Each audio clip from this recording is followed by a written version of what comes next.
Choice Hotels get you more of what you value. Comfort Inn. It's calling your name. Save on the stay. Oh, and free waffles are yours to claim. Book direct at choicehotels.com.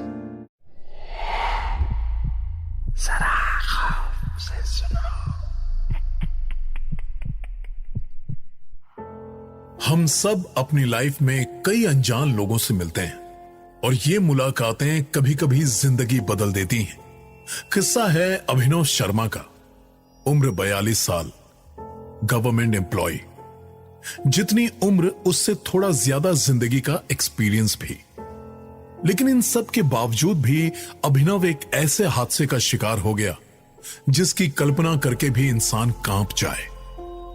Government officer होने के कारण अभिनव की हर 3 साल में posting आती रहती थी। इस बार उसकी पोस्टिंग हुई थी कोलकाता में। अभिनव को शुरू से ही कोलकाता का कल्चर, लिटरेचर, खाना पीना सब कुछ पसंद था। इसीलिए जब उसको पता चला कि उसकी नेक्स्ट पोस्टिंग कोलकाता है तो वो ये सुनकर बहुत खुश हुआ। कोलकाता पहुंचकर 10 दिन गवर्नमेंट एकोमोडेशन में रहने के बाद अभिनव ने मन बना लिया था कि वो 3 साल के लिए ऐसी जगह तो नहीं रह पाएगा। इसीलिए उसने अपने रहने के लिए प्राइवेट एकोमोडेशन ढूंढना शुरू कर दिया और अपने ऑफिस के लोगों को भी कह दिया था कि कोई अच्छी जगह मिले तो बता देना। 1 महीना गुजर चुका था, फिर भी अभिनव को अभी तक रहने के लिए मकान नहीं मिला। और फिर एक दिन उसके ऑफिस का प्यून प्रोसनजीत अभिनव के कैबिन में चाय लेकर आता है। गुड मॉर्निंग अभिनव बाबू। अरे ये अर्ली मॉर्निंग इतना टेंशन में क्यों है? अरे दादा, 1 महीना हो गया, अभी तक एक अच्छा घर नहीं मिला। घर? पर आपको तो सरकारी क्वार्टर मिला है ना? हाँ मिला है, लेकिन वहां जंगल में ना कोई आसपास दुकान है ना ही घर। यहां तक कि वहां कोई खाने का ऑर्डर भी लेकर नहीं आता। इसलिए एक अच्छा सा 2 रूम सेट देख रहा हूं। आपकी नजर में कोई हो तो बताना। अरे है ना, अपना ऑफिस से 1 किलोमीटर दूर बंगला नंबर 13 है। कुछ 3-4 साल पहले एक बाबू आया था अपनी फैमिली के साथ, वो भी उधर ही रहा था। लेकिन उसका 1 हफ्ता में ही वो दूसरी जगह पोस्टिंग हो गया। तब से अब तक उधर किराएदार के लिए बोर्ड लगा है। बहुत बड़ा बंगला है, आपके लिए वो जगह बेस्ट होगा। आप बोलो तो मैं अभी पता करके आता हूँ। अरे नहीं, मैं शाम को खुद ही चला जाऊंगा। थैंक्स दादा, आपने मेरी सारी टेंशन दूर कर दी। मैं पिछले 1 महीने से घर को लेकर बहुत परेशान था। अभिनव बाबू, छोटी सी बात के लिए नो थैंक्स। वैसे आप टेंशन में अच्छा नहीं लगता है। अब आप टेंशन फ्री हो गया है, इससे अच्छा बात क्या होगा, है कि नहीं? उड़ी बाबा, एक ही बातों बातों में आपका चाय भी ठंडा हो गया। मैं गरम करके लाता हूँ। शाम को अभिनव प्रोसनजीत के बताए हुए बंगले में जाता है, लेकिन वहां बाहर किराए के लिए कोई साइन बोर्ड नहीं लगा होता। Bungalow number 13। एड्रेस तो सही है, लेकिन साइन बोर्ड नजर नहीं आ रहा। कहीं मकान किराए पर तो नहीं चढ़ गया? चलो, जब यहां तक आया ही हूं तो पूछ कर ही जाऊंगा।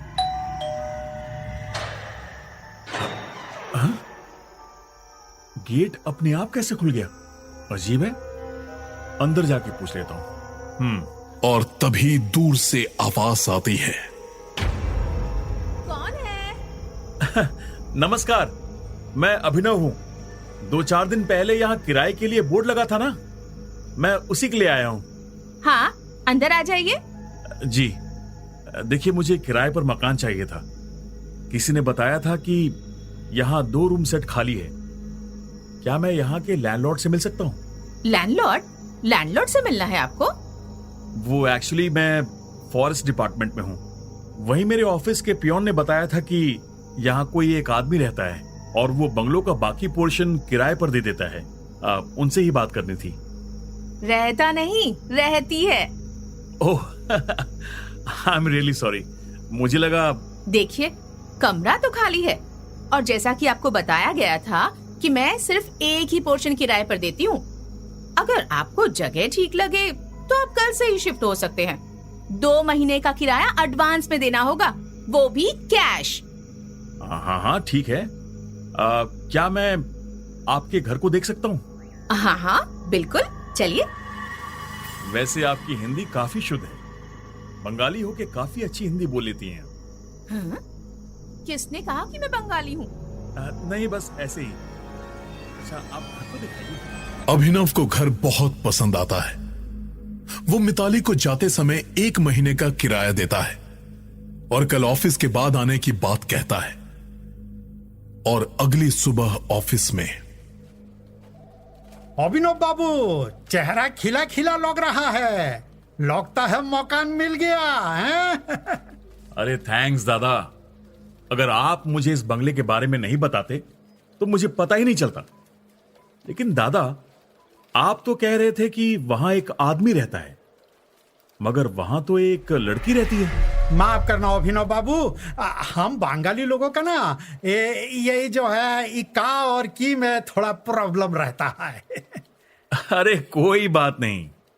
अच्छा दादा, एक गर्मा गर्म चाय पिला दो, और हाँ, साथ में वैभव बाबू को भी अंदर भेज देना।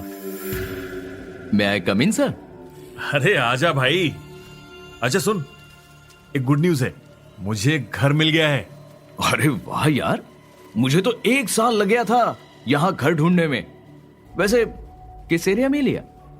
अरे यहीं पास में है, बंगलो नंबर 13। वो 13 नंबर वाला? हाँ, कोई प्रॉब्लम है क्या? नहीं, मतलब सुनी सुनाई बात है, पर वो घर हॉन्टेड है।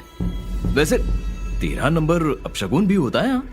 क्या यार, मैं ये सब बातें नहीं मानता। देख, अभी घर मिल गया और मैं आज से ही शिफ्ट हो रहा हूं। आज? मतलब तूने डन भी कर दिया? किराया कितना है? बहुत सस्ता है, सिर्फ 5,000। बस 2 महीने का एडवांस देना है। किराया तो बहुत सस्ता है यार। एग्जैक्टली, बहुत ज्यादा सस्ता है, और ऑफिस से जस्ट 10 मिनट्स की वॉक। इसलिए तो मैंने देखते ही एडवांस दे दिया। तू चलेगा ना शिफ्टिंग में मेरी हेल्प करने? अरे ये भी कोई पूछने वाली बात है यार। ऑफ कोर्स मैं चलूंगा। वैभव कॉलेज में अभिनव से 5 साल जूनियर था, लेकिन फिर भी दोनों में दोस्ती काफी गहरी थी, क्योंकि दोनों एक दूसरे के पड़ोसी थे। दोनों एक ही स्कूल के थे। दोनों की जॉब भी साथ में एक ही सरकारी विभाग में लगी थी।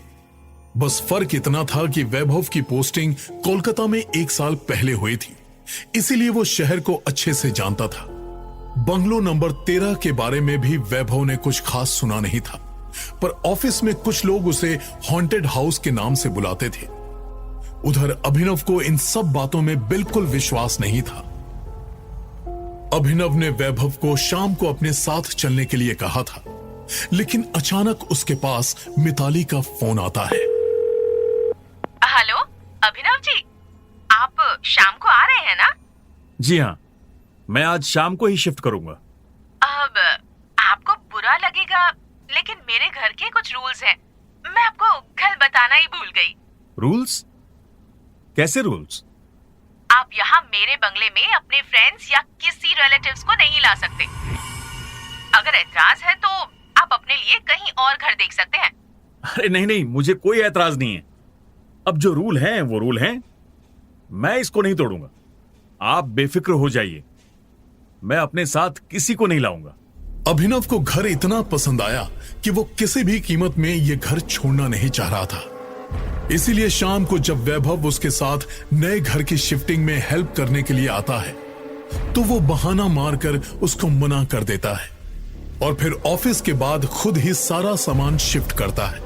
अभिनव को मिताली के रूल्स रेगुलेशंस मानने में किसी तरह की कोई दिक्कत नहीं लगती, लेकिन सामान शिफ्ट करने के बाद अभिनव को मिताली के बंगलों में एक बात बहुत अजीब लगती है। अच्छा मिताली, एक बात बताओ, ये बंगला इतना आलीशान है लेकिन यहाँ एक भी शीशा नहीं है, ऐसा क्यों? ऐसा इसलिए क्योंकि मुझे शीशे पसंद नहीं है, और वैसे भी शीशे अक्सर झूठ बोलते हैं। अरे ये कैसा रीजन है? इसमें कोई लॉजिक है ही नहीं। तो आप हर चीज में लॉजिक ढूंढते हैं? नॉट ऑलवेज, बट यस, हर चीज में लॉजिक हो तो बात जल्दी समझ में आती है। ऐसी बात है तो मेरे घर में शीशे इसलिए नहीं हैं क्योंकि शीशे मुझे डिस्ट्रैक्ट करते हैं। Well, logically you are absolutely right. शीशा डिस्ट्रैक्ट तो करता ही है अगर दिखने वाला सुंदर हो। वैसे आप अपने कमरे में शीशे का इस्तेमाल कर सकते हैं। Well thanks. वैसे और भी कोई रूल्स हो तो बता दीजिए, क्योंकि मुझे लगा था कि आप कल ही सब कुछ बता चुकी हैं। पानी 24 आवर्स आता है, खाना तो आप खुद ही बनाएंगे। बाकी मैं आपको कॉल पर बता चुकी हूँ कि यहाँ आप किसी को नहीं ला सकते। I mean, अगर आपको किसी से मिलना होगा तो बाहर जाकर मिलना होगा। अब ये कैसा रूल है? मुझे लगा था आप सिर्फ आज के लिए कह रही हैं, इसीलिए मैं शिफ्टिंग के लिए अपने किसी फ्रेंड को साथ लेकर नहीं आया। मैंने मिलने के लिए मना नहीं किया। आपको मिलना है तो जरूर मिलिए, लेकिन घर से बाहर, यहाँ आसपास नहीं। देखिए, इतने बड़े घर का मामूली सा किराया है तो कुछ चीजें तो आपको एडजस्ट करनी ही पड़ेंगी। मुझे लगता है आज के लिए काफी है, अब आप जा सकते हैं। अभिनव को मिताली की बातें सुनकर अजीब लगता है। उसको वैभव की बातें याद आती हैं। तभी मिताली अभिनव के लिए डिनर भिजवाती है। मिताली का स्वीट जेस्चर देखकर अभिनव सब कुछ भूल जाता है।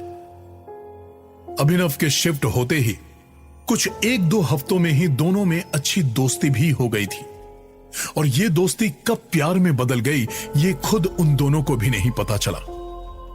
मिताली अभिनव का पूरा ख्याल रखती थी, और इस तरह अभिनव को मिताली के घर में रहते हुए 2 महीने हो जाते हैं। अभिनव ने इन 2 महीनों में कभी भी मिताली को किसी से बात करते हुए और बाहर जाते हुए नहीं देखा था, और कभी कभी उसको यह बात बहुत खटकती भी थी। मिताली और अभिनव के रिश्ते को सिर्फ वैभव जानता था, पर वैभव भी कभी मिताली से नहीं मिला था। वैभव जब भी मिताली से मिलवाने की बात करता, अभिनव उसकी बात टाल जाता था। और फिर एक दिन, यार बहुत हो गया है तेरा लुका छुपी का खेल। मुझे तो लगता है कि तूने शादी कर ली है। बे पागल है क्या? घर वालों को बिना बताए शादी कैसे करूंगा? यार एक बात बता, तू कभी मिताली को बाहर नहीं ले जाता, ना किसी से मिलवाता है। अब तो 2 महीने हो गए यार। अब तुझे क्या बताऊं, वो किसी से नहीं मिलती। इनफैक्ट मैंने कभी उसे फोन पर किसी से बात करते हुए भी नहीं देखा, ना ही किसी को घर में आते देखा है। चल फिर उसको ना सरप्राइज देते हैं। मुझे पता है तू किसी को घर नहीं बुला सकता, पर हम जबरदस्ती तो तेरे घर पर आ सकते हैं ना। हाँ, ये आइडिया ठीक है। कल संडे है, कल तू लंच के लिए घर पे आ जा। ठीक है, डन।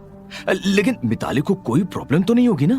अब ये तो तेरे घर आने पर ही पता चलेगा। एनीवेज, तू टेंशन मत ले।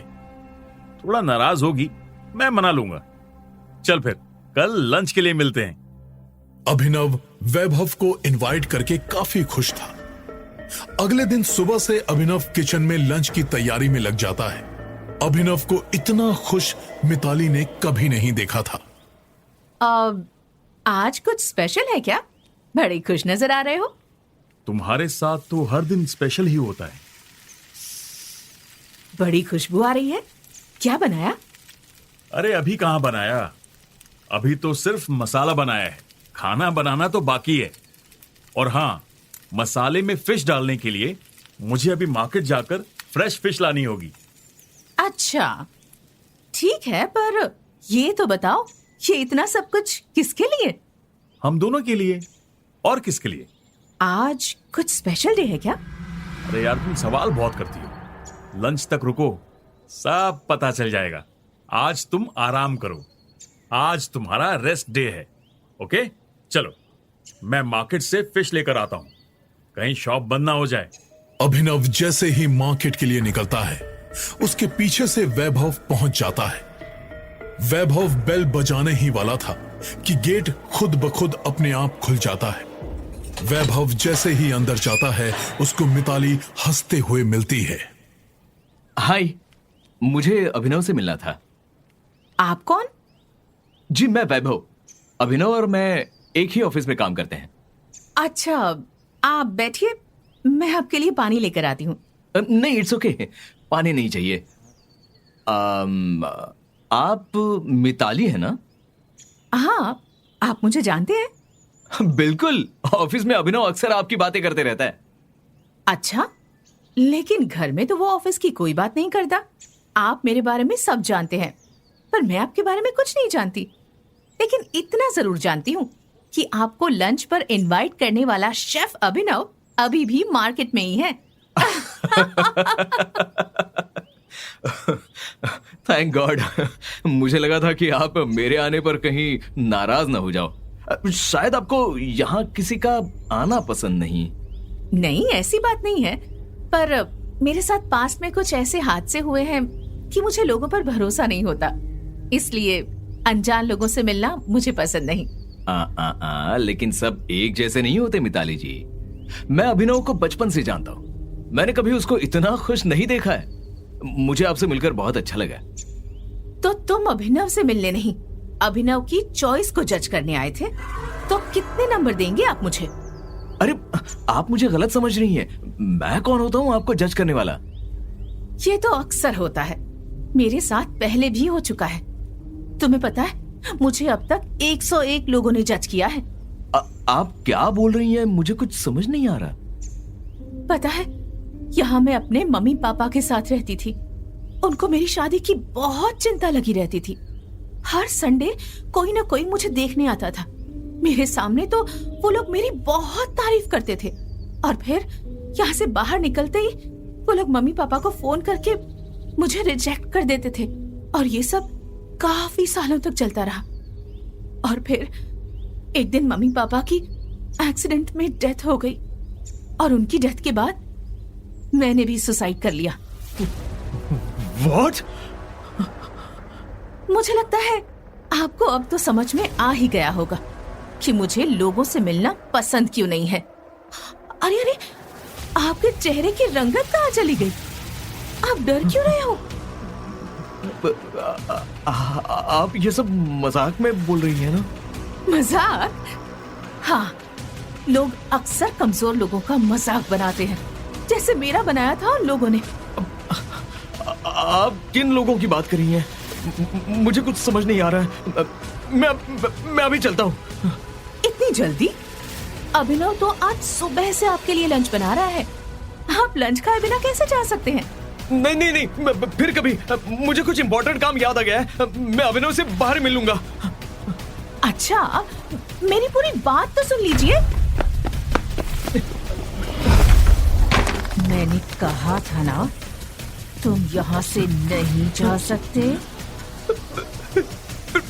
प्लीज मुझे जाने दो। उन लोगों ने भी यही कहा था, लेकिन मैंने उन सबको भी। और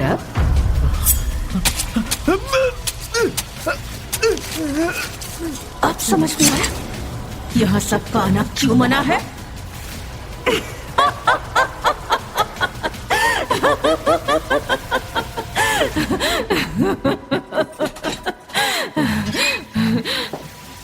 उफ, मिताली, आज इतनी भीड़ थी ना मार्केट में कि फ्रेश फिश बहुत मुश्किल से मिली है। क्या हुआ? उधर मुंह करके क्यों खड़ी है? और ये कौन बैठा है? वैभव? वैभव कब आया? ये क्या हुआ इसे? मिताली, कुछ बताओगी? ये सब क्या है? कहा था ना किसी को घर मत लाना। ये तुम्हारे हाथों में इतना बड़ा चाकू क्यों है? मिताली, ये सब तुमने किया? तुमने वैभव को मार दिया? मैं अभी पुलिस को फोन करता हूं। बेवकूफ लड़के, तुम मुझे पुलिस के हवाले करेगा? तू अभी तक नहीं समझा? मैं इंसान नहीं हूं, और अगर मुझे तुझसे प्यार नहीं होता तो मैं तेरा भी यही हाल करती। कितनी भी कोशिश कर ले, कितनी भी कोशिश कर ले, अब तो मुझे छोड़कर नहीं जा सकता।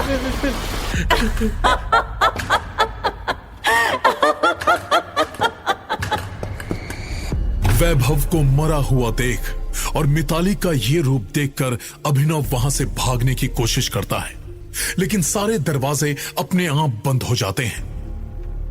इस घटना का पता किसी को नहीं चलता। लोग अभिनव और वैभव को ढूंढने की बहुत कोशिश करते हैं, ना तो किसी को वैभव की लाश मिलती है और ना ही अभिनव के बारे में कोई जानकारी। 1 साल के अंदर ही बंगलो नंबर 13 एक खंडहर में बदल जाता है। उस घर के आसपास से जाने वाले लोगों को अक्सर एक औरत और 2 आदमियों की अजीब अजीब सी आवाजें सुनाई देती हैं।